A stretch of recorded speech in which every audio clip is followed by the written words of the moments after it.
Data communications. Data communication is for sharing information. Sharing information can be local or remote. The term telecommunication means communication at a distance. So in Greek, tele means far. The word data refers to information. Data communications are the exchange of data between two devices via some form of transmission medium such as wired cable. The effectiveness of a data communication system depends on four fundamental characteristics. That is, delivery, whether deliver the data to the correct destination.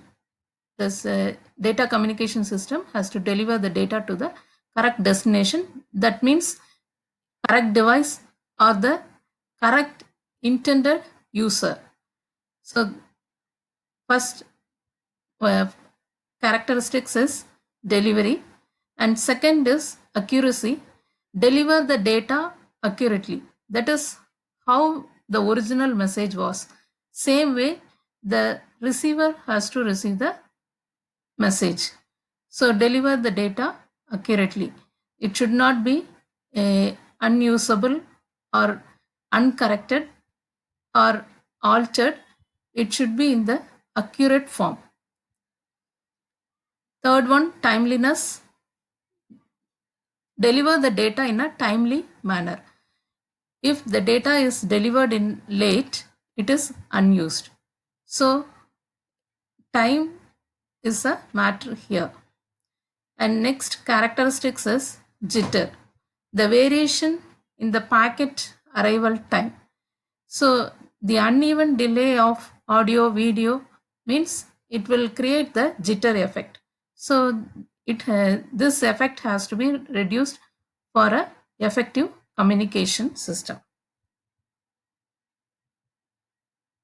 The data communication system has 5 components. The 5 components of data communication system are message. This is the information we are going to share. So message, and then who is sending that message? Sender, and then receiver, who is the intended user to receive that message, and through which medium it has to be transferred. So the transmission medium, and then the fifth component is the protocol. The protocol is the set of rules. It will govern this communication from sender to receiver. So the set of rules at both at the sender and receiver.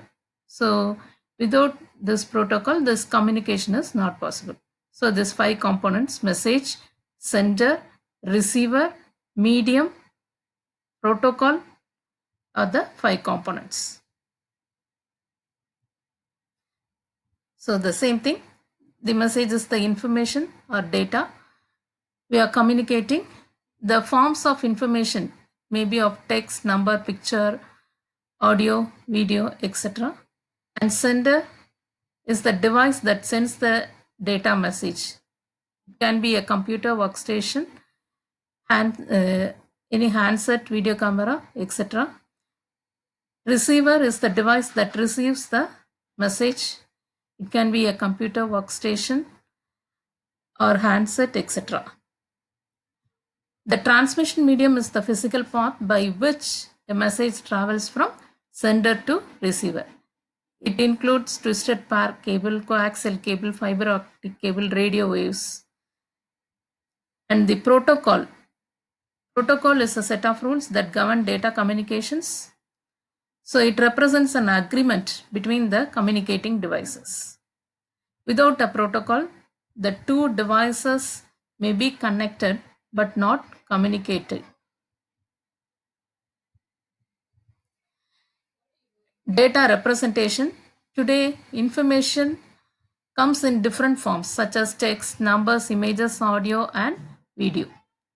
So text is represented by a bit pattern, that is a sequence of zeros and ones.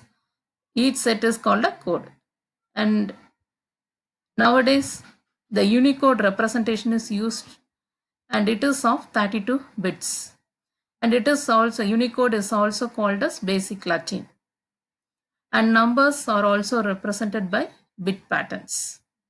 And images are also represented by bit patterns.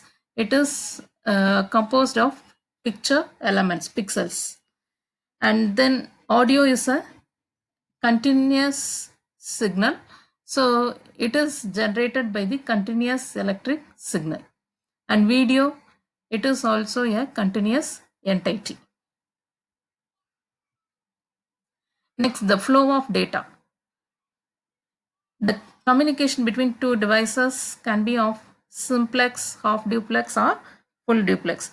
How the data is flowing from sender to receiver, based on that, we are classifying it as simplex, half duplex, or full duplex. So the data flow here we specify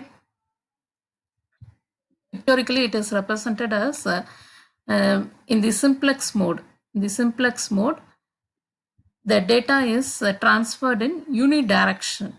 So only one direction the data will be transferred. So one can send the data and other can receive. So only one direction the data will be sent. It is in the simplex mode. In the half duplex mode, the data can be sent in both the direction, but at a time only one direction. So here the time is a matter. So direction of data at time 1. Here it is from sender to receiver. And from at the time 2, it is from receiver to sender. So in this way it is. In the full duplex mode, the data can be sent in both the direction at the time, or we can say simultaneously the data can be transferred. So the same thing in simplex mode, the communication is unidirectional. Example, keyboards and traditional monitors. Half duplex mode, each station can both transmit and receive, but not at the same time. Example, walkie-talkies and citizen band radios. Full duplex mode, you can also call it as duplex. Both stations can transmit and receive simultaneously. So at a time, both can send and receive. One of the common example is the telephone network of full duplex mode. So the data communications, so the data communication definition, how the data is represented and how the data flow will be.